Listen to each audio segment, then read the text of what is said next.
जय हिंद दोस्तों, मैं संतोष त्रिपाठी आपका अपने इस ऑनलाइन प्लेटफॉर्म एग्ज़ाम हब पर बहुत बहुत स्वागत करता हूं।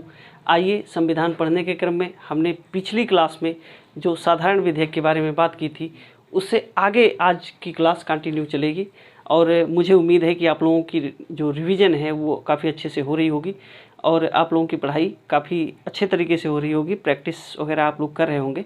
पीछे जो पढ़ाया गया है ना, उसको आप लोग प्रैक्टिस करते रहिए, नहीं तो पता चलेगा कि एक समय बाद चीज़ें भूल जाएंगी, है ना।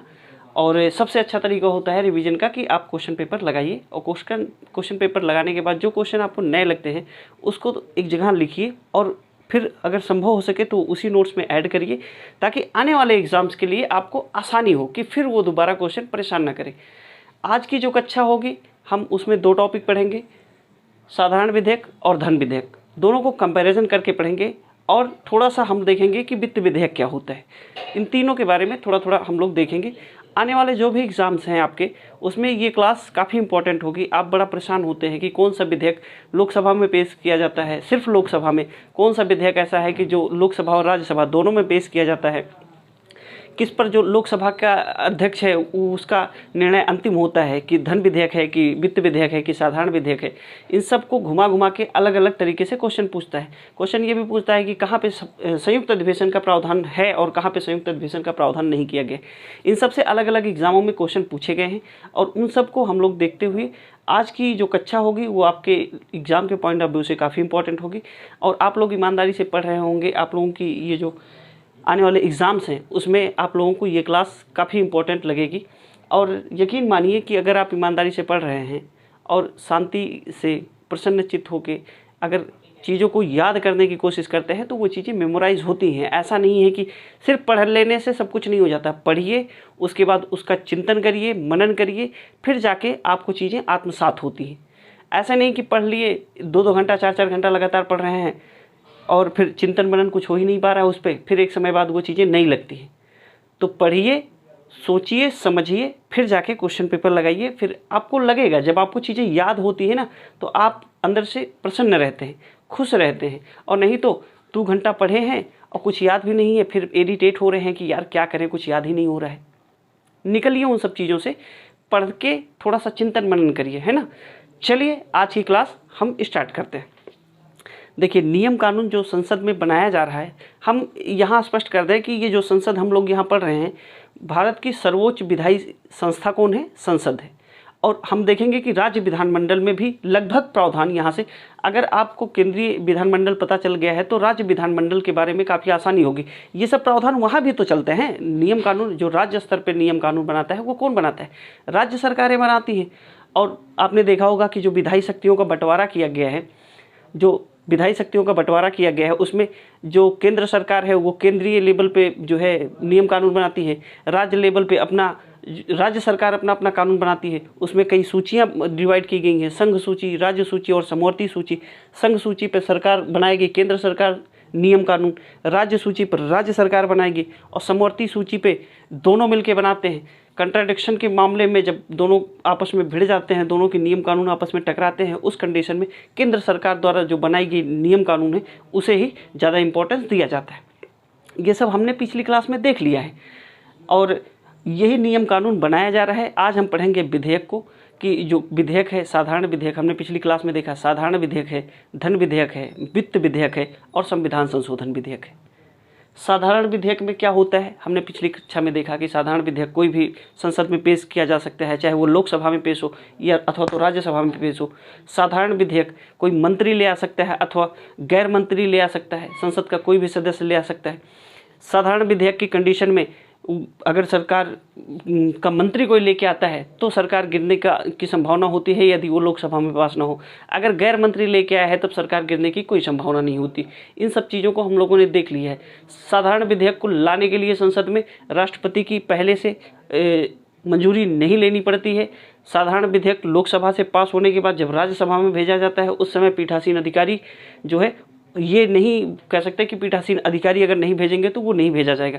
पीठासीन अधिकारी इस मामले में न्यूट्रल रहता है। तो इन सब चीज़ों को हमने पिछली कक्षा में देख लिया है।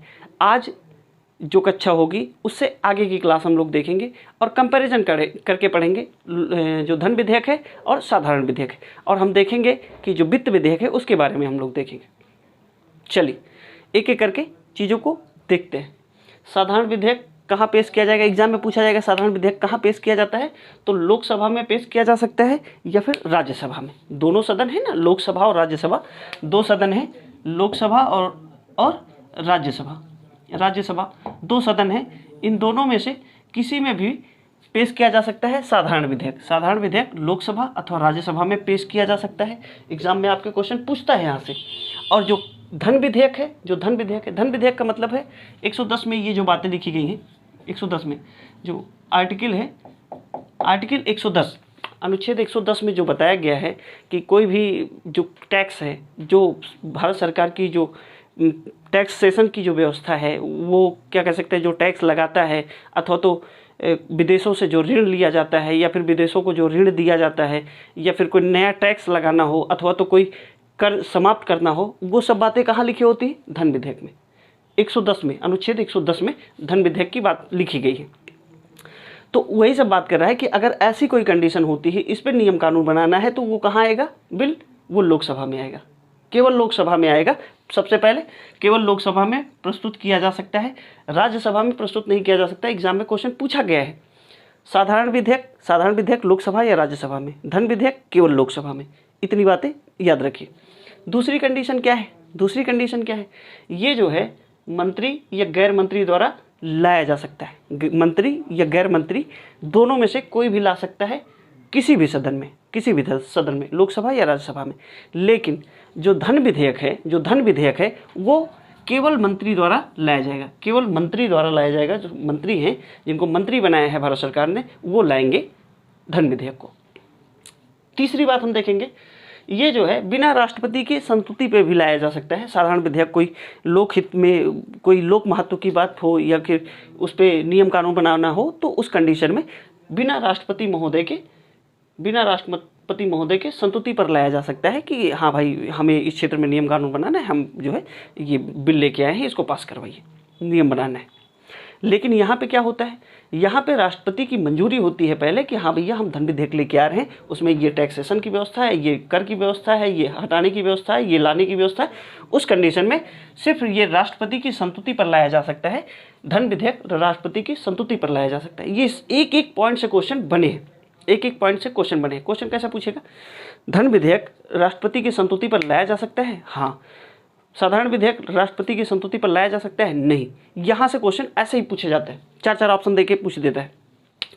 राज्यसभा स्वीकृत या अस्वीकृत कर सकती है अथवा तो 6 माह तक इसे रोक कर रख सकती है। जैसे साधारण विधेयक आया संसद में, लोकसभा से पास हो गया, राज्यसभा में गया, तो राज्यसभा के पास हमने देखा पिछली क्लास में 3 कंडीशन होगी, या तो उसे पास करे, या तो उसे पास करे या स्वीकार करे या अस्वीकार करे, अथवा एक कंडीशन और होती है कि 6 महीने तक अधिकतम उसे अपने पास रोक के रख सकती है, अधिकतम 6 महीने तक उसे रोक के रख सकती।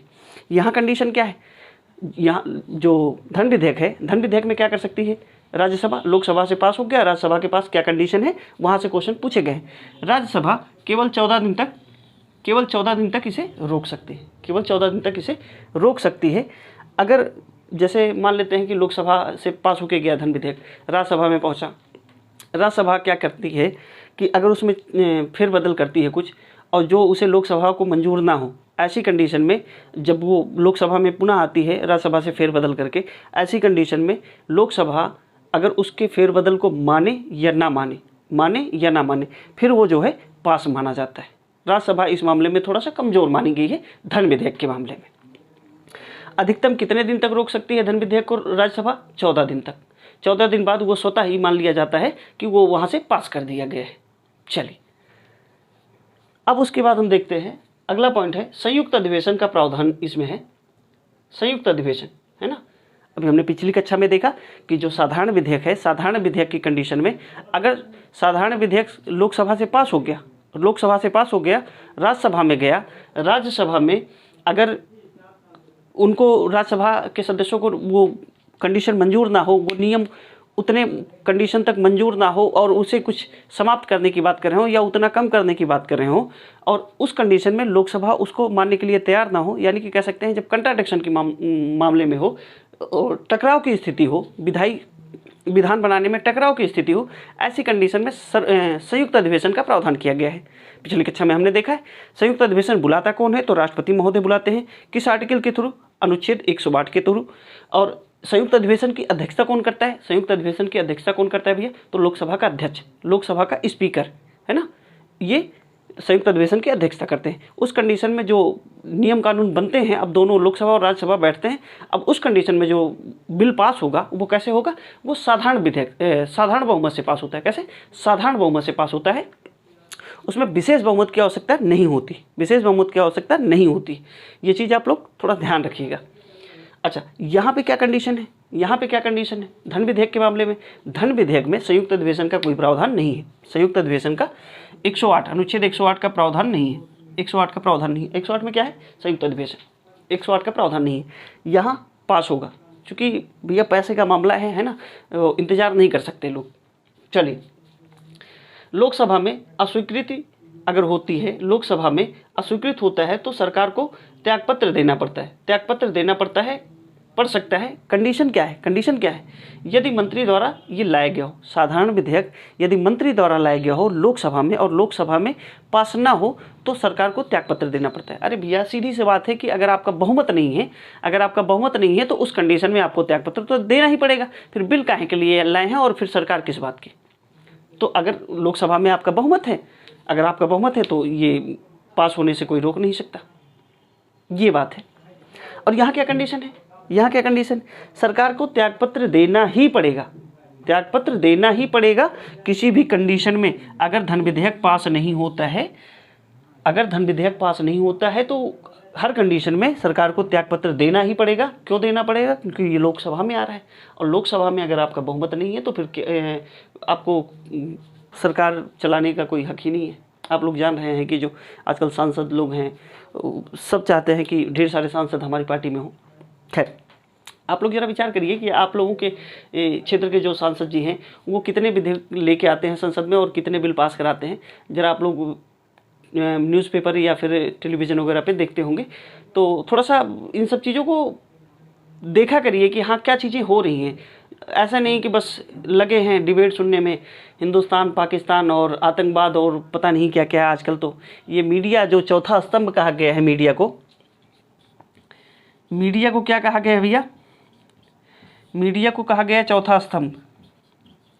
चौथा स्तंभ किसे कहा गया है? मीडिया को चौथा स्तंभ। तो इसके पहले तीन कौन है? कौन है तीन इसके पहले? तो कौन है भैया? विधायी शक्तियां हैं एक जो संसद के पास है। संसद यानी कि कह सकते हैं विधानमंडल, विधायिका, कार्यपालिका। विधानमंडल को ही हम विधायिका कहते हैं, वो केंद्रीय विधानमंडल हो या फिर राज्य विधानमंडल हो। केंद्रीय विधानमंडल में भारत सरकार और राज्य विधानमंडल अलग अलग राज्यों के सरकार। तो विधानमंडल और विधायिका उसे ही कहा जाता है, चाहे वो केंद्रीय विधायिका हो या राज्य की विधायिका हो। विधायिका, उसके बाद कार्यपालिका जो कार्य इम्प्लीमेंट करवाती है, नियम कानून यहाँ बन रहा है वो इम्प्लीमेंट होगा तो वो कौन कराएगा? वो कार्यपालिका कराएगी। विधायिका विधान बनाएगी, कार्यपालिका जो है उसे इम्प्लीमेंट करेगी। न्यायपालिका क्या करेगी कि कितना कंडीशन तक वो मौलिक अधिकारों का हनन हो रहा है अथवा तो नहीं हो रहा है। अगर नहीं हो रहा है तो ठीक है, वो नियम कानून चलेगा। अगर मौलिक अधिकारों का हनन हो रहा है तो उतना खारिज कर देगा। तो विधायिका हो गई, कार्यपालिका हो गई, न्यायपालिका। उसके बाद चौथा स्तंभ मीडिया को बताया गया। और मीडिया का जो ये स्तंभ है वो धीरे धीरे लड़खड़ा रहा है। आप लोग जान ही रहे होंगे कि वर्तमान परिदृश्य क्या चीज़ें चल रही हैं। दूर रहिए थोड़ा सा। अगर आप लोगों को न्यूज़ देखना ही है, टेलीविज़न देखना ही है, तो कुछ खास चैनल हैं, जैसे जो संसद टीवी है उसको देख लीजिए, दूरदर्शन का जो एक चैनल है उसको देख लीजिए। वहाँ पे क्या होता है कि जो न्यूज़ है सिर्फ न्यूज़ को न्यूज़ के तरीके से दिखाया जाता है। आप अपनी बुद्धि और विवेक का प्रयोग करके चीज़ों को एनालिसिस कर सकते हैं। खैर, चलिए हम आते हैं अपने पॉइंट पे आते हैं। तो ये भी एग्जाम में पूछा गया कि चौथा स्तंभ कौन है ना? लोकतंत्र का चौथा स्तंभ कौन है? तो मीडिया है ना, प्रेस। तो इस कंडीशन में हमने देखा भारत को त्यागपत्र देना पड़ता है और अगली कंडीशन क्या है जो बहुत ही महत्वपूर्ण है, बहुत ही महत्वपूर्ण है, एग्जाम में क्वेश्चन यहाँ से पूछा गया है। क्या पूछा गया है कि धन विधेयक के मामले में धन विधेयक पे ये कौन डिसाइड करेगा कि ये धन विधेयक है कि वित्त विधेयक है कि साधारण विधेयक है। तो ये धन विधेयक डिसाइड करेगा लोकसभा का अध्यक्ष। कौन? लोकसभा का। इस पर कोई विधेयक धन विधेयक है कि नहीं है, इस पर अंतिम निर्णय किसका होगा? तो लोकसभा के अध्यक्ष का होगा। इस पर अंतिम निर्णय किसका होगा? लोकसभा के अध्यक्ष का होता है। लोकसभा के अध्यक्ष का होता है। लोकसभा का अध्यक्ष तय करता है कि कोई विधेयक धन विधेयक है कि नहीं। लोकसभा का अध्यक्ष ही तय करता है कि कोई विधेयक धन विधेयक है कि नहीं, और इस पर अंतिम निर्णय किसका होता है? लोकसभा के अध्यक्ष का। चलिए एक बार हम रिकॉल कर लेते हैं चीज़ों को। यहाँ से जितने लाइन बोले गए हैं, जितनी लाइन लिखाई गई है, एक एक पॉइंट से क्वेश्चन बने हैं भैया, और यकीन मानिए कि इसको एक दो बार पढ़ेंगे तो आसानी से याद हो जाएंगे। हमने जितनी आसानी से कोशिश की है, जितना आसान से आसान हो सके उतनी आसान भाषा में आप लोगों को समझाने की कोशिश की। एक बार रिवाइज कर लेते हैं।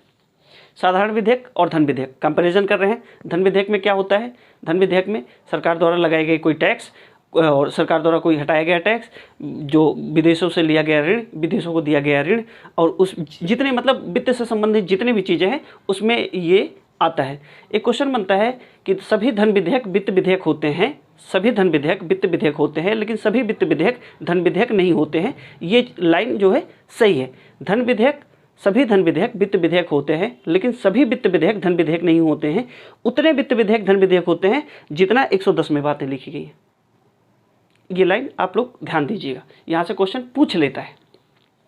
चलिए देख लेते हैं। साधारण विधेयक लोकसभा में या राज्यसभा में, धन विधेयक केवल लोकसभा में, साधारण विधेयक मंत्री या गैर मंत्री, और धन विधेयक सिर्फ जो मंत्री है वो लेके आएंगे। बिना राष्ट्रपति के संस्तुति पर लाया जा सकता है। धन विधेयक राष्ट्रपति की संस्तुति पर लाया जा सकता है। राष्ट्रपति की जो राज्यसभा है साधारण विधेयक पे राज्यसभा या तो स्वीकृति दे या अस्वीकृति दे, अथवा तो 6 महीने तक अधिकतम रोक के रख सकती है। धन विधेयक पे अधिकतम 14 दिन तक राज्यसभा उसको रोक के रख सकती है। अगला पॉइंट, संयुक्त अधिवेशन का प्रावधान किया गया है। 108 में राष्ट्रपति महोदय बुलाते हैं, 118 में अध्यक्षता लोकसभा के अध्यक्ष करते हैं। अभी तक 3 बार संयुक्त अधिवेशन बुलाया गया है, हमने पिछली कक्षा में देख लिया है। उसके बाद यहाँ पर धन विधेयक के मामले में, धन विधेयक में संयुक्त अधिवेशन का कोई प्रावधान नहीं किया गया है। इसमें सिर्फ पास होना जरूरी होता है और 14 दिन तक राज्यसभा इसे रोक के रख सकती। अगला है, लोकसभा में स्वीकृति अगर होती है इसकी, किसकी? साधारण विधेयक की। लोकसभा में अगर ये अस्वीकार हो जाता है तो सरकार को त्यागपत्र देना पड़ता है, लेकिन उसमें कंडीशन ये है कि वो कोई मंत्री के द्वारा लाया गया है। अगर गैर मंत्री के द्वारा लाया गया है तो सरकार गिरने की चांसेस नहीं है।